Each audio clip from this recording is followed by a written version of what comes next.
La chasse bat son plein au Québec. Au Saguenay-Lac-Saint-Jean, la chasse à l'orignal se termine ce soir. Et si vous pensez que c'est un loisir qui n'intéresse que les hommes, eh bien, détrompez-vous. Notre collègue Yohann Gass a rencontré des chasseuses de gros gibier qui nous parlent de leur passion.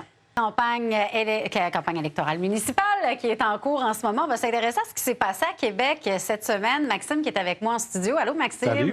On s'en cachera pas. Il y a une histoire, une polémique cette semaine entourant Jean-François Gosselin concernant un quatrième lien. Il a lancé l'idée mercredi. Depuis, on n'arrête pas d'en jaser, mais même que ça l'a obligé pratiquement à faire un mea culpa, là, étant donné le tollé que ça a soulevé. C'est un point de presse lors duquel c'était pas le sujet principal, mais dans une question, il a répondu qu'il voulait un lien seulement de centre-ville à centre-ville avec le transport en commun seulement et un lien à l'est pour le trafic routier. Donc, tout le monde comprenait un quatrième lien. Mais le lendemain, il a rectifié en disant non, c'est un embranchement à l'est. Mais là, personne ne comprend trop. Bruno Marchand de Québec Fort et Fier disait même qu'il avait perdu complètement toute crédibilité dans tout ça.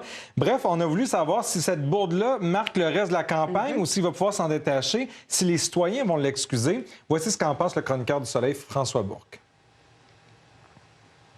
Oui, c'est une erreur. Il n'y a pas de doute, c'est une erreur, puis je pense que ça va lui coller jusqu'à la fin de la campagne. Je pense que les gens, les citoyens acceptent maintenant l'idée que des politiciens puissent se tromper, puissent dire, écoutez, j'ai fait une erreur. Un moment important, ça va être le débat à Radio-Canada. Tu sais, on a vu dans d'autres campagnes, même s'il n'y a personne qui est qui sort gagnant, même s'il n'y a pas de knock-out dans les débats, c'est souvent un moment, un tournant dans une campagne électorale. Et en politique, on a des crises à gérer. Ça a été le cas. Tu t'en as parlé avec un expert, là. Oui, Luc Ouellette de la firme nationale, qui connaît bien le monde politique aussi avec son bagage. Donc, le fait que Jean-François Gosselin se soit retrouvé à 15 dans le sondage de FM 93 Le Soleil cette semaine, loin derrière Marie-Josée Savard, l'a peut-être incité à vouloir donner le coup, un nouveau ton à sa campagne. Il a peut-être échappé un petit peu. Il souhaite peut-être que d'ici le 7 novembre, un autre adversaire échoue quelque part, parce que sinon, il va peut-être rester prêt avec ça. Écoutez l'analyse de Luc Ouellette. Difficile, mais quand même, une semaine, c'est une éternité en politique. Oui, il en reste 3 avant le jour J. Donc, peut-être qu'il va pouvoir se sortir malgré tout de ce faux pas-là. Oui, c'est de comprendre quelle stratégie il doit adopter pour changer la donne vraiment au cours des prochaines semaines, pour ne pas s'enfoncer davantage dans cette histoire de quatrième lien.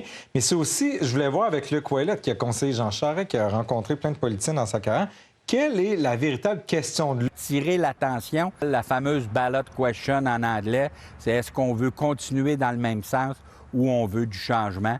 Et malheureusement pour les autres candidats, c'est que Mme Savard est seule dans la continuité et tous les autres se positionnent comme les acteurs de changement. C'est difficile quand on est... Alors, Lisa, quand François Bourque parlait du débat de Radio-Canada, c'est mercredi soir. C'est là que ça pourrait vraiment changer, donner un dernier tournant à cette campagne-là. Et d'autres sondages sont ça à prévoir d'ici le vote. Peut-être déjà en fin de semaine, on aura des surprises. Donc, c'est à voir pour, justement, voir est-ce qu'il y a un candidat qui va se démarquer comme Régis Labaume l'a fait en 2007. 7 novembre, jour d'élection. Merci beaucoup, Maxime. Salut. Bon week-end.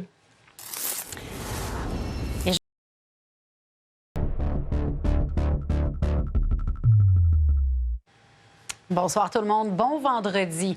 Il y avait de l'action aujourd'hui dans le Vieux-Québec. On revient donc sur ces 2 manifestations distinctes. D'abord, des milliers d'employés des centres de la petite enfance liés à la CSN qui ont marché jusqu'au Parlement et venaient de partout à travers le Québec. Ce sont majoritairement des femmes qui réclament de meilleures conditions de travail. Et au même moment, il y a des centaines de citoyens qui étaient, eux, rassemblés devant le château Frontenac pour s'opposer à la vaccination obligatoire des travailleurs de la santé. Voici le résumé de Simon. Journée de manifestation intense à Québec.